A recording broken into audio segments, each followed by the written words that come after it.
Hey, what's up, everybody? What's up? What's up? This is Jeff from BKJ Mag TV, and this is the BKJ Mag Live Podcast Experience. And this is episode 38. This episode is very interesting.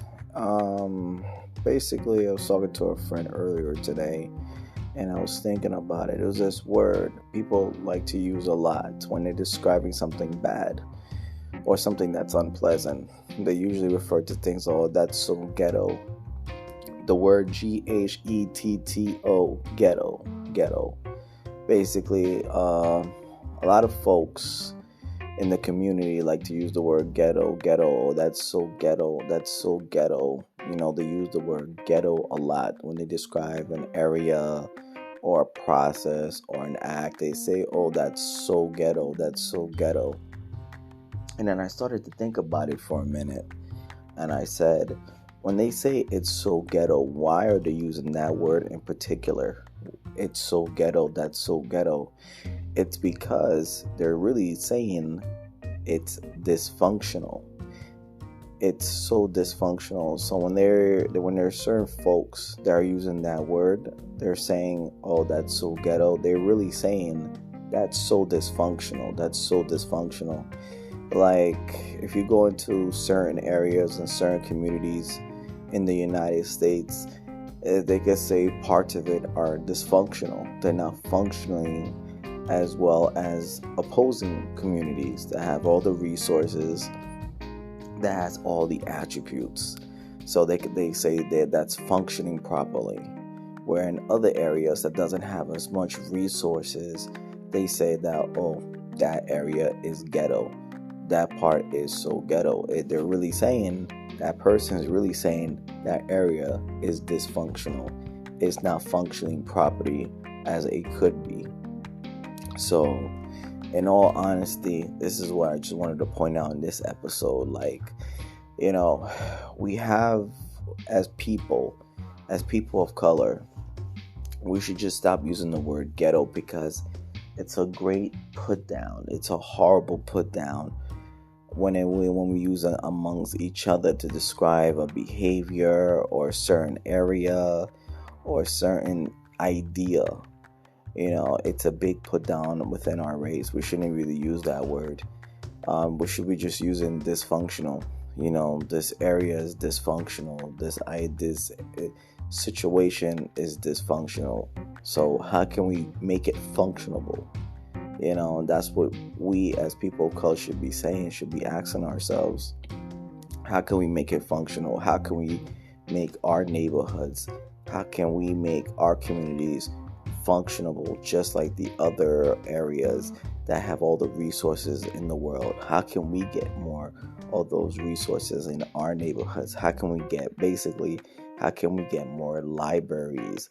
How can we get more bank access? How can we get more money?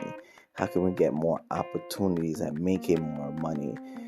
How can we boost the middle class in our communities better? How can we create more investments better? How can we basically overall make our communities more functionable than the opposing communities that have all the resources that's been given to them for hundreds and hundreds and hundreds of years?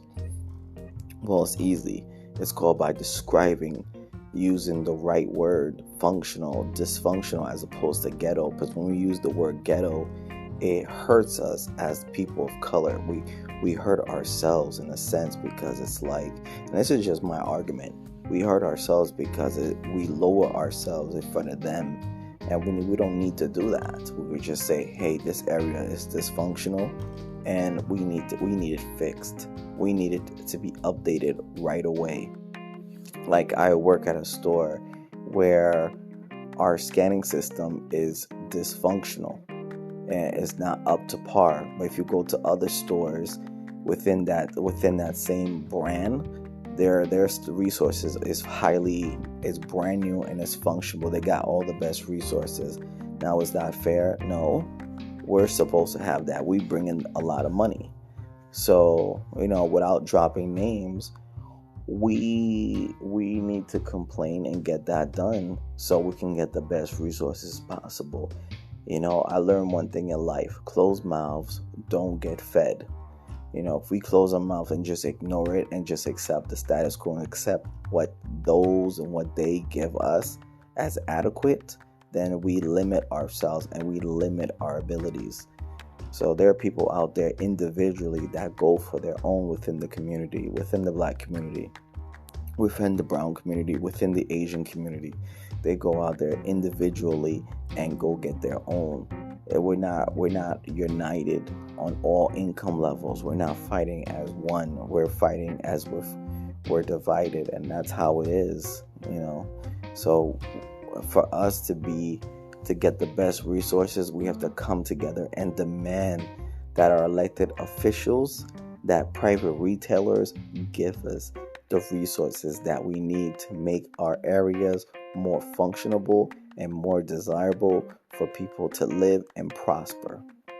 That's how it's supposed to be, and that's what we have to fight for as people of color in our neighborhoods. We got to make sure our neighborhoods are functional and not dysfunctional. And that's what I got to say about that. So I'm going to keep fighting to make sure that happens with this podcast by bringing it to the attention of the masses. We got to stop using the word ghetto and start calling it what it is: dysfunctional. And we got to be able to fix the dysfunction with more functional processes and procedures. If we do that, we'll have the best communities, we'll have the best resources, just like the other side do. That's what I bet on. That's what I'm putting my money on. And that's what I'm putting my words on. Thank you for listening to this episode 37, Ghetto versus Dysfunctional, and the ending of the word ghetto in the Black and brown community. Thank you. Peace. Love always. One.